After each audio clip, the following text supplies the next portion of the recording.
Imagine a time when everyone, every tribe, every culture, every person, spoke the same language, no translation. No confusion. Just understanding, one voice. One people.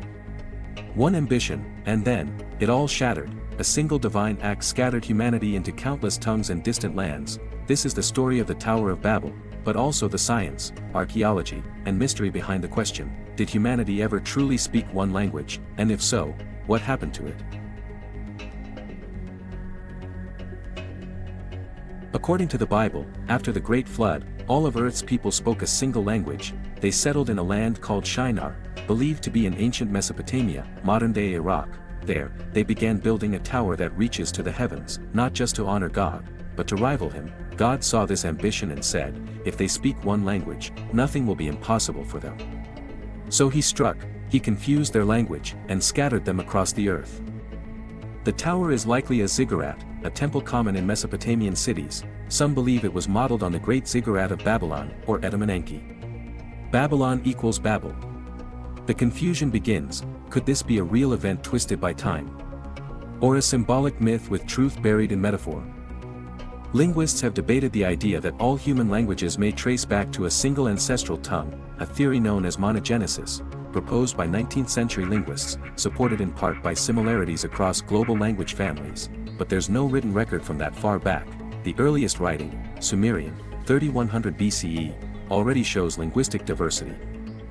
Some believe a now extinct language, spoken 50,000 to 1 lakh years ago, could be the mother tongue of all languages. It would have been spoken before the global migrations out of Africa. But here's the catch, no physical evidence remains. It's like chasing a ghost through echoes. The Tower of Babel isn't just about language. It's about pride, hubris, and lost unity. The tower symbolizes collective power, the people trying to rival the divine. The confusion of tongues became punishment, but also, a reason why the world is fragmented today. Could this myth reflect a cultural memory of a time when humanity was more unified? Human brains are wired for pattern recognition and storytelling. A myth like Babel explains why we're divided. Maybe it's not historical, but psychologically necessary. Did other cultures have Babel-like stories? Surprisingly, yes. Around the world, myths echo the same theme. Sumerian myth of Enmerkar and the Lord of Aratta mentions a time when all spoke one language, disrupted by the gods. Maya mythology, Popol Vuh, gods divided the speech of mankind. Hindu myth, Rigveda, speech was broken into many parts by divine power. Australian Aboriginal myth, people once spoke one language until the rainbow serpent split them. It's as if cultures everywhere. Excavations in Babylon uncovered the ruins of Enki, a massive ziggurat once dedicated to Marduk. Greek historians, like Herodotus, describe a massive tower reaching the heavens. But, the tower never made it to the sky. Babel may have fallen not by divine force, but political collapse and warfare. Babel becomes a symbol of human ambition, and the limits of cooperation. Too much unity leads to pride, too much pride leads to collapse. A myth, yes, but one that still feels eerily modern. Today, English is the closest thing we've had to a global language since Babel. Technology, globalization, and media are bringing us back toward understanding. Ironically, AI translation tools are bridging the very gap Babel created.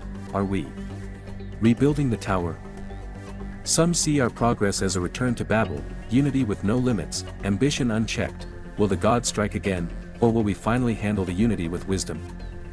The Tower of Babel wasn't just a tower, it was a story, about what we could have been, and what we lost, a unified voice.